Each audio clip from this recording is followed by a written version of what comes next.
Dotta from TypeSafe about the akka-streams. So. Thank you, Roberto. OK, so my name is Mirco Dotta. I work at TypeSafe as a software engineer. And I'm currently working on the Play project. However, today we're not going to talk about Play, but akka-streams. So who knows actors and akka actors? OK, today we're not going to talk about actors. Akka-streams is nothing. Like, we're not going to see not even an actor in this talk. It's all going to be abstracted away for you. And we'll see why this is interesting. So akka-stream is an implementation of the React-stream SPI. So there is a specification. Who has heard of React-streams? OK, good. And the best way to start talking about React-streams is defining what reactive means to us. So another question for you is, who has read the React manifesto?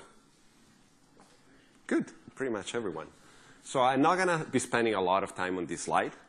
But my way of looking at this is that what we want to really do is creating applications that are responsive. We want to provide an experience that is engaging to the user, and it feels fast. Whatever that means, it has to be fast. Otherwise, our users will just move to some other service. And we're going to run out of business if that happens too often. And what we see below are these three pillars that we believe are needed to actually provide that kind of experience to the users. So why reactive? Well, user expectations have changed drastically.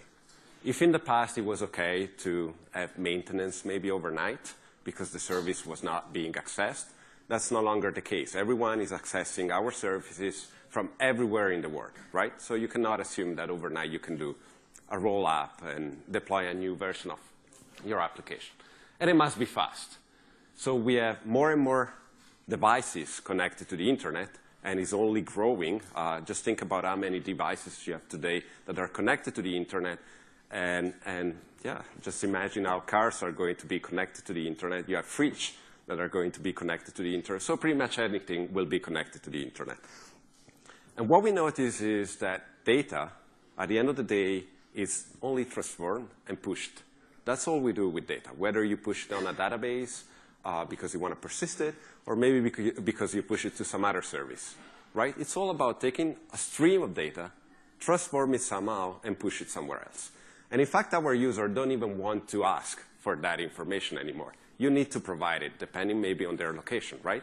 So it's all about pushing this data out. React-streams is an initiative for providing standardized, back-pressured, asynchronous streaming on the JVM, but not just on the JVM. And we'll see what it means by that toward the end of the talk. But today, we will be focusing on the JVM in this talk. So if you want to know more about React-streams, just visit the website there, and you'll find everything you need to know about React-streams. So who are the people or companies behind this React-streams movimento? We have many of them, from Netflix, which they have their own implementation of the React-streams API with Rx Java. We have Pivotal, we have Red Hat, we have Twitter. So all major players that are basically doing pretty much only streaming as a service in one way or another. And so on the right, we have a few implementations of the React-streams API. And among those, we also have akka-streams and Slick. And another interesting fact is that Play 2.4 will support React-streams. So Play 2.4 is going to come out soon enough. We're already at RC2. So that's why I was mentioning Play as well. And Doug Lee, you may know him is quite known in the Java community for concurrency, actually has proposed an implementation of React-streams for the JDK 9. OK, let's see why this is interesting, why the standardization is interesting to us. So what we want to achieve is to have different implementation of React-streams talking to each other, right? Because, well, in a company or in any project, you don't want to force anyone using a specific technology. But what you would like to have is this technology should be able to talk to each other, right? And we can achieve that thanks to the React-streams API, which is the specification on top of which all these different implementations have been built. OK? So let's see some code. You don't really need to go into the details, but here we have, at the beginning, we create an observable, which is in Rx Java, which is just a publisher, right? And then we transform that, that observable into something that can be consumed by, we actually transform it in a reactive stream, right? And then we pass that stream to akka-streams. You don't have to look at the actual code and what does it mean. But you can see that basically we have an initial stream that is passed to different implementation. And that works because they all comply to the same specification, which is reactive streams.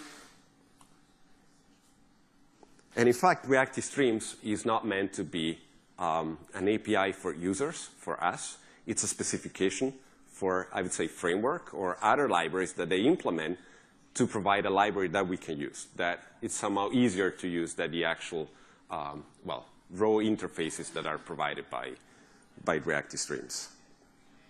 OK, so enough about reactive streams. Let's actually start talking about akka-streams. So akka-streams is nothing more than a DSL that allows us to express transformation on flows, on streams of data. We have 3 basic building blocks. Source, which is something that basically has an output and basically publish elements.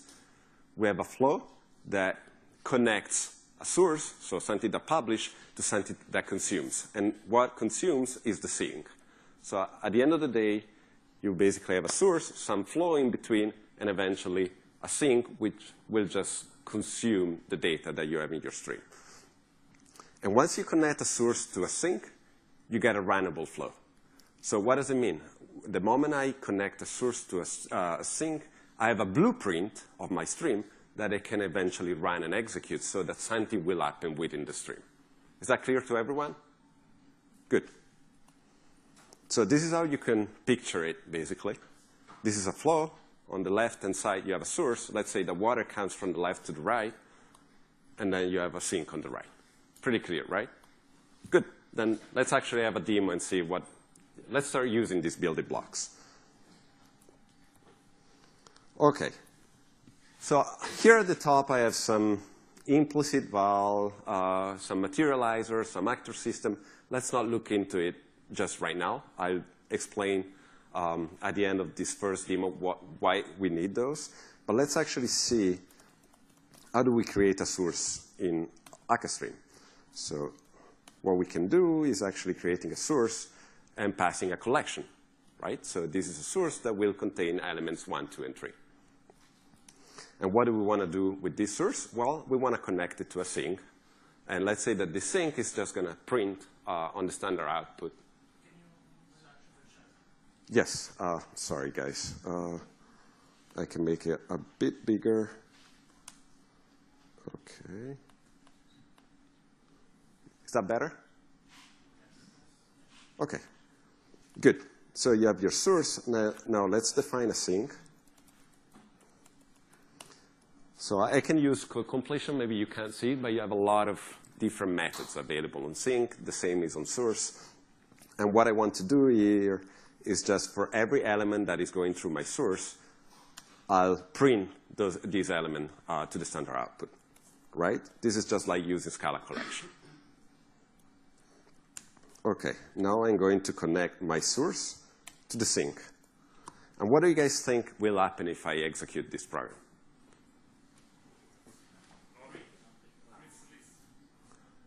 So what will happen? Nothing?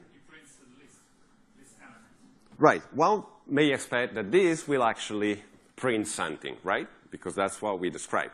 But in reality, this is just a staged computation. You can think of it as something that you described, but it's not really going to be run. And in fact, what you obtain from this, it's a runnable flow. So I don't know if you can see it, but the type of runnable, it's a runnable flow. So sink, source, and runnable flows are all immutable object instances. So you can pass it around. For instance, if you have actors, you can imagine that maybe one actor is going to build maybe a source, and then you'll pass the source to some other actor that will have the sink, and then maybe a third actor will actually connect these two things get a runnable flow, and execute it. So how do we execute a runnable flow? Well, on the runnable, we just have a run method. And if we execute this, hopefully we'll see something on the standard output. Good.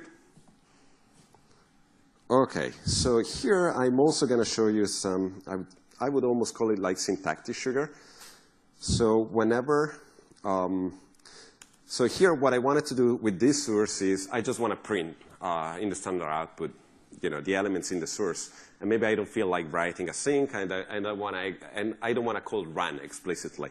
So on source, you could actually do something like run for each, and then print line. And this is going to be exactly what we're seeing here, with the difference is that the run is also basically executed as part of this run for each call. And in fact, these two will be identical. OK. So this is the first demo. Now let's create something slightly more complex. So we also talked about flows, right? So these pieces that connects our sink to our source to our sink. So again, I'm going to have a source.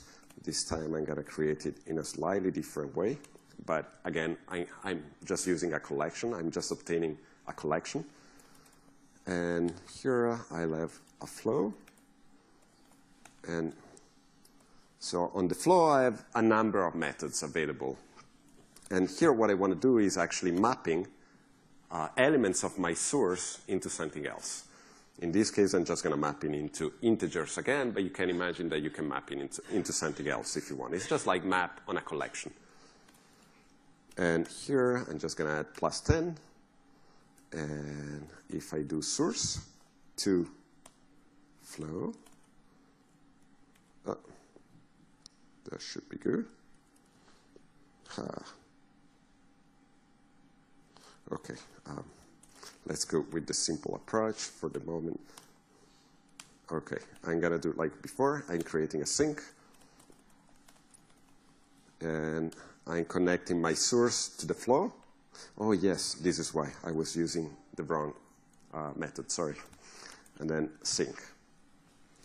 So you say a source via a flow, and then I connect it to a sink. That is going to give me a runnable. And again, if I execute this runnable, this is the result. And one thing you'll notice is that my application is actually, it didn't end, right? So the old reason is, well, I go back to the initial imports that we see up there. Basically, we created an actor system. Why did we create an actor system? Well, because these streams are going to be transformed or translated into actors. So even if you don't see actors, well, the magic sauce is actually actors. But the nice thing is that you actually get to use streams, which are typed and composable. So it's like just using functions, which is nothing like actors, because we cannot compose actors. And behind the scene, we're actually using the power of actors. So the fact that everything can be parallelized and pipelined, this is something that akka-stream actually does for you for free. You don't have to think about it. So the reason here is that the actor system basically has a thread pool behind the scene, and what happens is that if I don't shut down the thread pool, well, my application is not going to stop, right? So at the end, you always need to remember to shut down your actor system, otherwise your program will not end. That's a detail. So the first is the actor system, and the second is the actor flow materializer. And the actor flow materializer needs an actor system. So the actor flow materializer is the actual thing that transforms your stream into actor. So one nice thing about it is that you can imagine in the future, instead of having an actor flow materializer, you may have a Spark flow materializer, right? So instead of transforming your stream into actors, you will be transforming it into something else. So it's really open. You can materialize your stream in different implementation. Eventually, even though in akka-stream 1.0, it's only actor for the moment. So don't expect to have anything else than actor. Good. So let me go back to the slides. OK, so we have seen a couple of examples which are fairly simple. And they were useful to express linear computation, right? But reality is that many times we need to express more complex interaction or transformation for our data. And that's a case where we want to use a different DSL, which is the graph DSL. So let's say that we want to express something like this. So we have a source in, and then we have some mapping, let's say, F1. And where bcast is a junction that does a broadcast. So every element that gets into the bcast junction is going to be broadcasted to, well, in this case, these two arrows. And then F2 and F4 are, again, just transformation on this data. And we have a merge junction that will take these two data and just output one, depending on which one is going to write first. And it will output that to our sink, this out junction at the end. So how do we express this in our in the code? So this is pretty much what we want to achieve. Again, let's say, well, no, let's start like this. So we need to use a different DSL, right? And this is called the flow graph DSL. I'll tell you later why we need to use closed. If I forget, just tell me. It's easy that way. And here, we're going to need an implicit builder. You'll see why it's needed. And let's just describe what we have here at the top. So we have a source. And again, let's say that it contains these elements. But of course, you can imagine, here I'm just using integer. But you can imagine that these elements actually come from your database, right? It's just a source. It's just basically a way to get data. And then you want to do something with this data. Then I have F1, which for this very simple example is just not going to do anything. So it's just totally useless. And I'll have a broadcast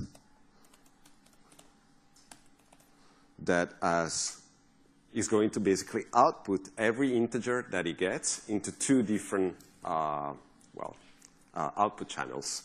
So I want two output channels. And then I have F2. And F2 is going to do something like +1. And I have F3, which is going to do +100, so that we can kind of tell the difference between on what side is our element going through. Yes, F4. Thank you. And finally, we have a merge that, it's a merge, again, of integer that takes two inputs and has one output. I'm just describing, basically, the different elements in my graph here. And F3, I'm just going to do it easy. So here, actually, I'm going to do that. So F1 and F3 are completely useless. I could move them away if I wanted to. And our sink, so the out, again, is simply going to print on the standard output. So wait, let me get, yep, for each. Good. So we have all the elements we need. Now we need to connect these things together. How do we do that? Well, I think you're going to be pretty happy to see what the DSL. So we have this squiggle arrow, which basically tells you that inputs flows through these different elements. I would say it's very easy to read. And this is the top of our graph, right? So you can imagine that with your team, you'll have some, I don't know, whether it's a stand-up or whether it's a design meeting that you're going through. You just write the stuff on the whiteboard. And you have all these graphs in the whiteboard. And then actually bringing it into the code, it will be quite natural. It will be a one-to-one match with whatever you put on the whiteboard. So this was at the top, and then broadcast. The second output is going through F4, and we'll connect it to our merge. So that's it, right? Almost. So as we can see, there are a couple of compilation errors. So what's happening? So the problem here is that basically, you need to tell to the builder that we're using that these elements are needed to build this blueprint, this graph, this stream. And the builder is a mutable object. It's just like a builder and how you would define a builder in Java. You just have something that allows you to build a graph. But the builder needs to know about these elements that he needs to build the graph. So what you need to do here is basically saying that the broadcast is going to be used to materialize this graph. So I'm adding this broadcast junction to the builder, and I have to do the same for the merge. And now it compiles. So the follow-up question is, why do I need to do that only for broadcast and merge? Why don't I have to do that for everything else? So let's have a look at how this squiggle error is implemented in the case of a source. So as you can see, the first thing we're going to do is b.add, which is exactly what we were doing for broadcast and merge. OK, so for simple junction like source, flow, and sink, the DSL does it for us. Why doesn't it do it also for merge and broadcast, right? It's an honest question. And the reason is that broadcast and merge appears twice in your graph. That's why it doesn't do it. So every time you add a junction to a builder, it's like it's a new thing. It's a new instance, OK? So it has a new identity every time you add it. So if you add twice the broadcast, as far as the builder is concerned, these two elements are different. And so if you try to build a graph by adding twice the same junction, or what it seems to be twice the same junction, you'll end up with an error saying that you have some missing, some open ports, basically. Some channel have not been connected because it thinks these two things are different. So you added two different junctions and not just one. Kind of make sense? Good. So what we have here, once again, is a runnable flow, OK? So it's a blueprint. Nothing has been executed so far. So just like before, if I want to execute this, I'll have to call run. Let's see. OK. It does something, right? So elements have been flowing through our stream. So one thing about merge is that it picks randomly which element. Basically, whatever element gets first is going to output it to our outsync. So that's basically what it tries to do. And the other thing is also trying to be fair. So if basically the two junction from which merge is consuming, they pretty much go at the same speed, while it try to be fair and so consume before the first and then the second one and so on. But you're not assured that that's going to be the case. If you want to be sure that it's always, always I first consume F2, then F4, then F2, then F4, then you may need to build your own junction because merge does not guarantee you that.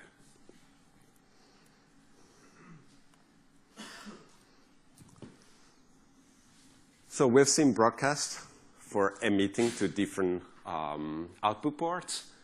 Balance, it's similar to broadcast, but it only emits your element to one output port. Okay? That's the difference between broadcast and balance. Yes? Very good point. Let me go back to the code then. So here I show you a closed graph. Why is it a closed graph? It's because there are no channel ports that are open, right? Everything has been connected together, and in fact, I can run that. So what happens if I don't connect one of these ports? Let's say that, let's say that I just take away this.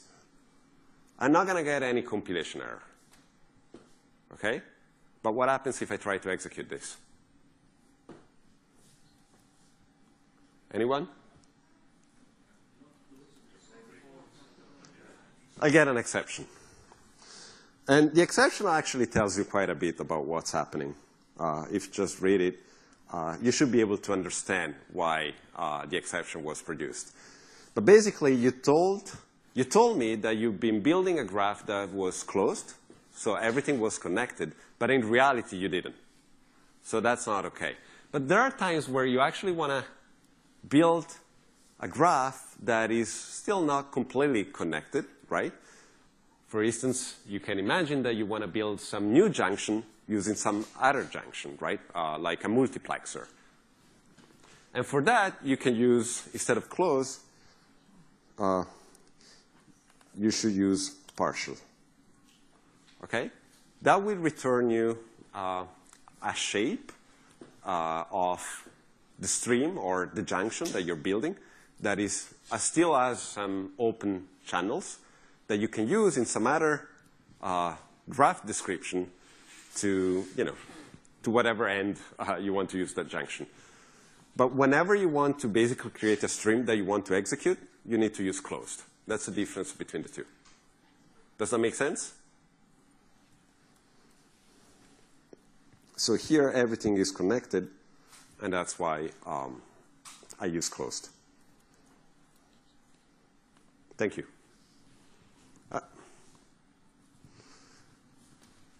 So we've seen balance and broadcast and zip. Well, we basically have a stream of tuples, A and B, and we want to split those into a stream of A and a stream of B. Very natural. And then flexi-root, if the junction we've seen are not enough, well, you can use flexi-root to build your own, or you can use this flow graph.partial to build your own abstraction. So everything is, can be expanded. So you don't have to think like you have everything in akka-streams. We try to provide as much as we can, what we think is useful. It will be expanding, but anytime you can expand it on your own by using flexi-root or flow graph.partial. Sorry, I thought it was another demo. OK, before it was for finding out, and for finding in, we have merge, which, as we've seen, picks randomly an element from the input channels and outputs it. We have merge preferred. That is useful when you want to have sort of a priority stream. Like you have different streams that you want to merge together. But if there is an element available on this stream, you always want to basically be reactive to that element, like to that stream. So you basically provide an highway for one of the input channel. And you have zip width that given n elements, so n stream, you pass a function that tells you how to build the output given the input elements. Zip, which is just a specialization of zip width with 2 elements. And concat is when you want to concatenate 2 streams together. So let's say that you have a stream A and a stream B, and then you want to concatenate these 2. You use concat, and it will be first going through all the elements in A, and then all the elements in B. And again, flexi-merge is there in case, well, the junctions that are available are not enough. You can build your own. Sorry again. Yeah, it was demo time. OK, so let's see another example with these junctions. So here, I want to create a stream composing 2 different sources. So I have source 1, and again, pretty simple. And I have source 2. Let's say that they're just going to be chars in this case. Oh, good. What do you think I should be using for composing 2 sources? Let's say that I want to output a stream. Given these 2 streams, I want to create a stream of tuple. What would you guys use? Good. So here, I'm just going to use, again, the flow graph. Because it's not a linear computation. We have two inputs and 1 output, right? And it's going to be closed. We have the implicit builder.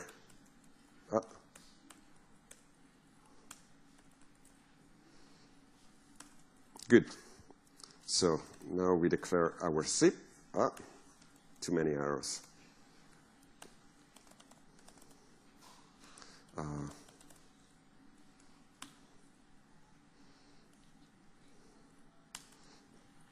OK. And now I want to connect S1 to zip dot,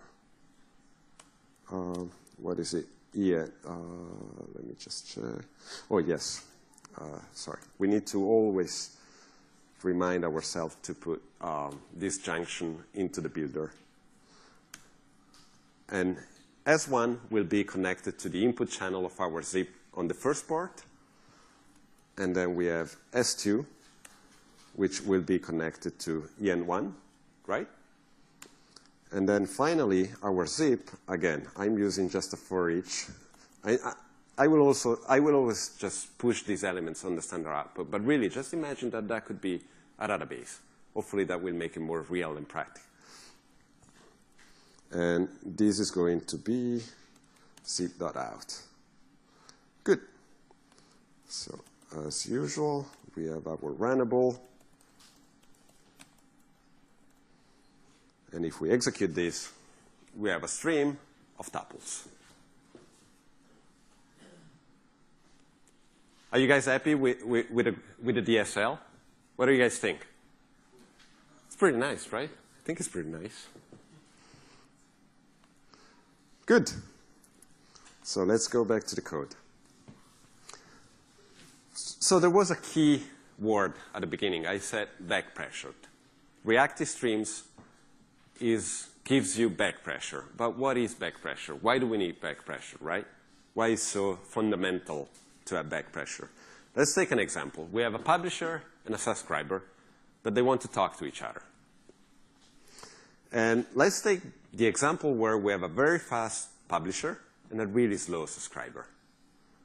What is going to happen? Why would we need back pressure in this case? So basically, the publisher is going to start sending elements to our subscriber. But the subscriber is really slow. So, well, it's not going to be able to cope with that load. So there will be some buffer, some place, and that buffer will start to basically queue up messages. But our subscriber is really slow, and and our publisher is actually overwhelming it. So eventually, you'll get into this situation. And that situation is pretty bad.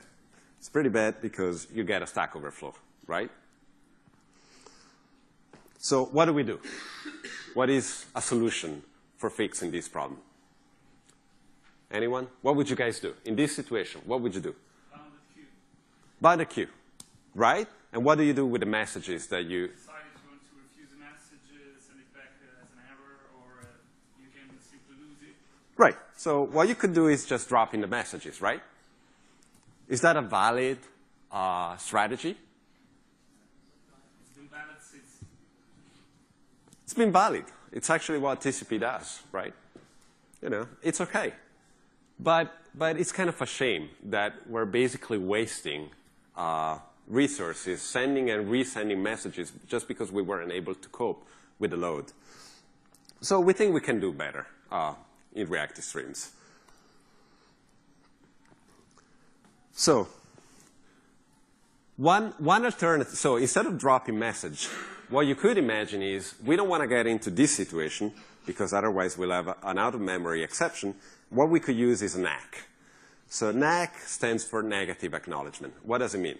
Well, basically, the consumer will notice that his buffer is about to overflow, right? So what it will do is actually sending a message to the producer saying, hey, stop.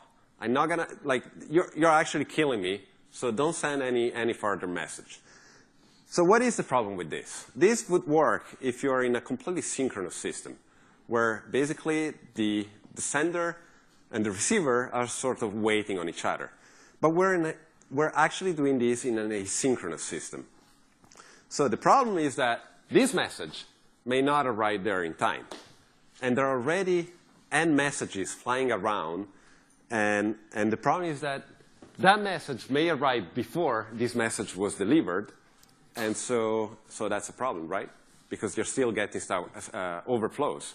So using NAC in a synchronous system is not a solution. That doesn't work.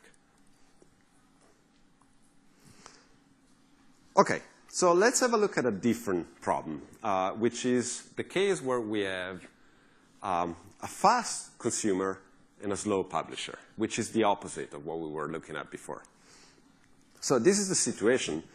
And since our publisher is low, well, the consumer has no problem in consuming whatever he's throwing at him, right? He's like, yeah, just send him my way. I can cope with that.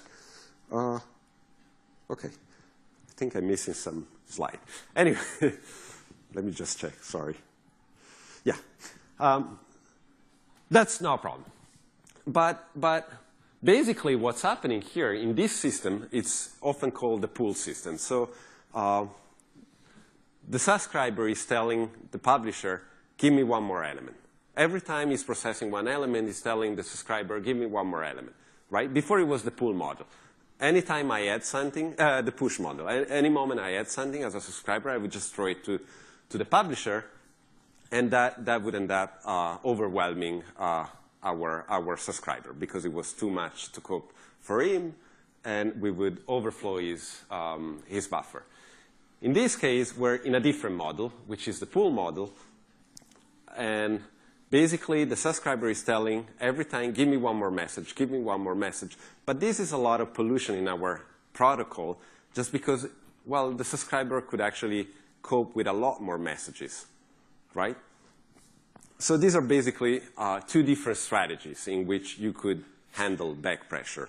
And what we're seeing is that the first one, so the push model, is not safe. Because using X doesn't work in an asynchronous system, you could still have stack overflows. And using only pool, it's kind of a waste. So the solution in reactive streams is something in between the two, and in fact it's been called dynamic push-pull.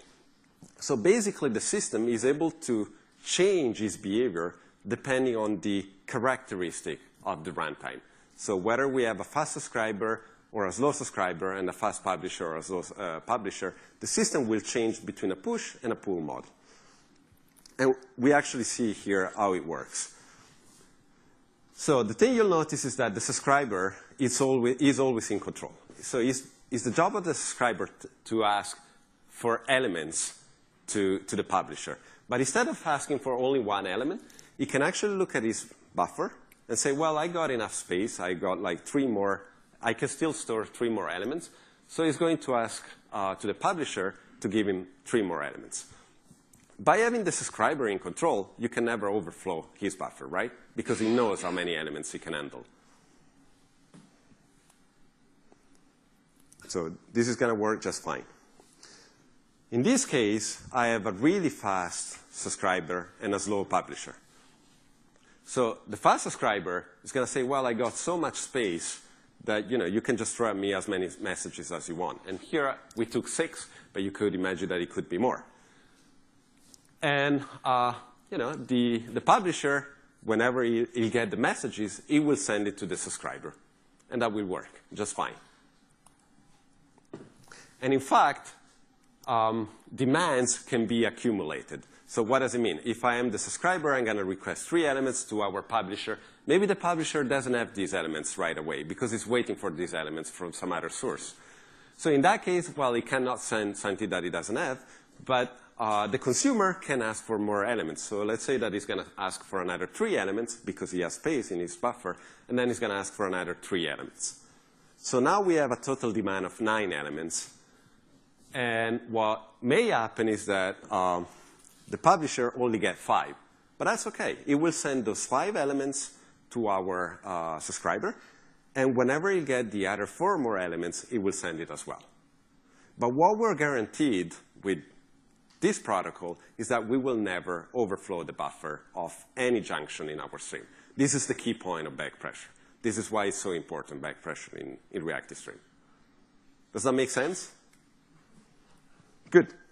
So let's see basically why it's so useful to have back pressure built into the implementation and into the specification. So here I just create a source that we just keep creating elements. So it's an iterator. Oh, sorry. It's an iterator. It's an infinite list of integers starting from 1. And again, we'll just print it in the standard output. It's running. And let's actually have a look at our activity monitors. So let's see how our CPU is being used. So this is a source going at its max potential, right? It's basically just producing elements. And our sink, which is the standard output, basically, is just consuming those elements at the same speed or rate at which they're produced. And you can see that, well, pretty much all my core are being used for that. There is no back pressure at the moment, just because the source and the sink are really fast. So whatever you throw at the sink, it will just consume it. But the nice thing is that we're actually using all the cores. So this is a nice thing, right? OK. Now let's introduce some slowdown in our stream.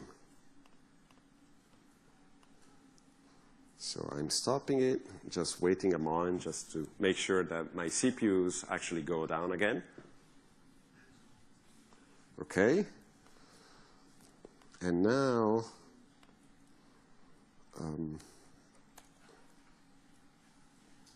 yeah, let's do that.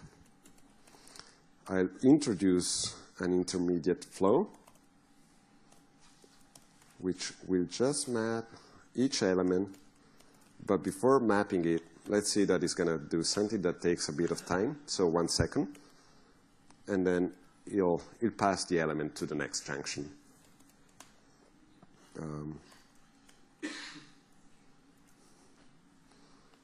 So what do you think is going to happen now, given all the things that we have discussed about back pressure? So our source is still going to go at the max speed initially, right? In theory, it can go at max speed. But the flow, it's actually going to take some time to process each element. So if you remember the images that I just showed you, since the consumer is in control, well, basically it will slow down the rate at which it will request new elements to our source. And what that will produce is that our source will have to slow down as well. Because anyway, those elements are not needed. And they cannot just be sent, otherwise it will be overflow the buffer of our flow junction. So this is what we expect it will happen. And how should this be reflected in the CPU? Well, in theory, our CPU should be pretty much free and available for either computation. Because why should they wasted? So let's see if that happens. Here you see that elements are being printed once every second. And look at my CPU here. So pretty much nothing is happening, right? So this is how basically back pressure is working for you. And you get for free, you're not wasting any resource. And you can use that CPU cycle for executing other things.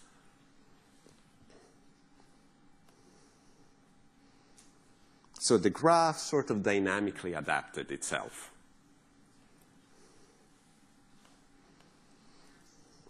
OK.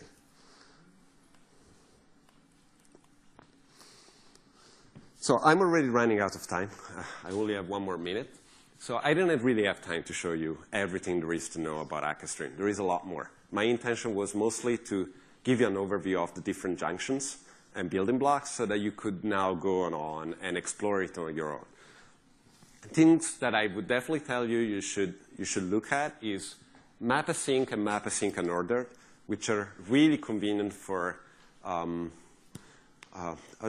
integrating with external services, for integrating external services into akka-streams, and basically profit of back pressuring also for your external services. Error handling. This is something I really didn't show you. So what happens if a stream or the processing of an element produces an exception? Well, similarly to what we could do in actors, we could also have basically supervision on our streams. So basically defining what is the logic for recovering when an error or an exception occurs. TCP connection are actually something that you can do like right away in akka-streams. So what does it mean? Well, you could have basically a string connected to your TCP connection, And based on that, getting inputs from the user through TCP, transfer that data, and maybe feed it back to some other maybe through the same TCP socket. And that's another really interesting one. It's integration with actors. So there is facilities in akka-streams for exposing an actor as a stream, basically, or consuming streams. An actor could also consume a stream. So you can use it now. It's RC2. I don't know exactly when the final will be out, but I expect it will not take a lot of time. I would suggest that you check out the Activator template. If you don't know Activator, it's just basically a web browser, a web IDE where you can explore templates for Scala, Akka, Play, for all our stack, but also other technologies. So there are templates for pretty much anything. Look at the akka-stream doc and user guide. As usual, the Akka user guide is really good. So I highly recommend you to have a look at it. And you can look at the demos, and there are some that I didn't have time to show, and this is a tag for it. So you can just take the code and basically explore it on your own. So as I said, akka-stream will be final soon. We're definitely shooting for JDK integration in JDK 9. This is something that we would really want to have. And to basically get back at what I said at the beginning, we're not just aiming for the JVM, but for something more. It would be nice if basically we could have back pressured from back to front, basically. And yeah, try it out and give feedback. So thank you, everyone.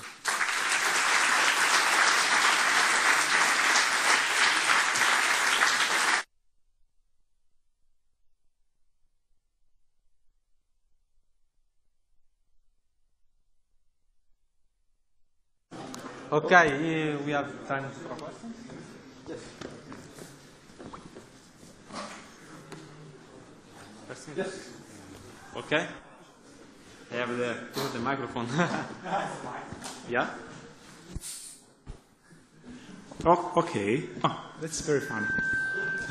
Okay, I have a question about the stream processing. So there is a famous also storm by Natal Mars that is doing something related to flow sync. What is the differences? You have some. I think you before projecting designing this system, you also take a look on how Storm was implemented. So what are the many differences? Right. So the question is about akka-storm. Akka-storm. About Storm and how does it compare Storm to akka-streams? I'll be honest and say that I don't really have any experience with Storm, but I'll ask you, do they have back pressure support?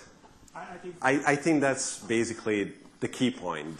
I don't believe they actually implemented the reactive stream specification, and so back pressure is not built in. And usually the problem with the streaming libraries is that they work fine as long as you don't overwhelm them. But if you have a huge load, they eventually get stack overflows. And I would say that is probably an important difference. There may be more, though. So, yeah, too bad I cannot fully answer that question. Okay, thank you. What if I don't want to immediately rematerialize the definition of the flow, but maybe I want to store it somewhere? I want to recall in another point of time because it's something that I set up now and use it later. Yes. So basically, when you build a stream, it's a blueprint. You don't have to execute it at the moment you create it. You can keep it in memory anywhere, and you can just run it eventually. You can share it. It's completely thread safe since it's immutable. So yeah, there are no problems with that. And actually, is one of the reasons why the DSL is like that. It's because they wanted to give you the possibility of creating a blueprint that is a description of your flow, but without having to run it in the place where you created. So yeah, there are no problems with that, basically.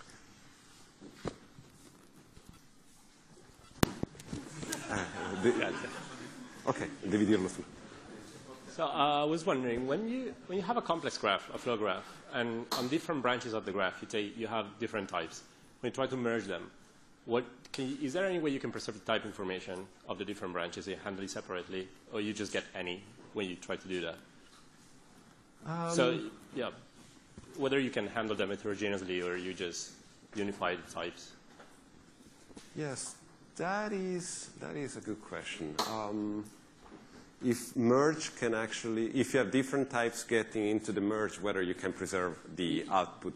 Yeah, whether you can handle them separately, basically. Well, no, I don't think you can do that in merge, but I would have to double check just to make sure I'm not saying something that, that is incorrect, but I don't see how you would be able to preserve the type if you would probably end up having a common type between the two, whatever that is.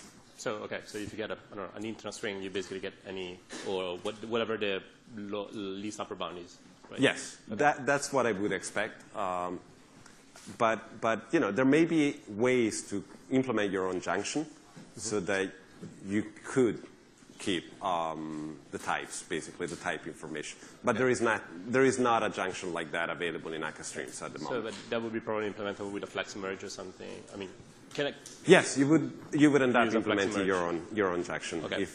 But yeah, on the top of my head, I don't know whether that would be possible or not. Thank you. Okay. Thank you, guys.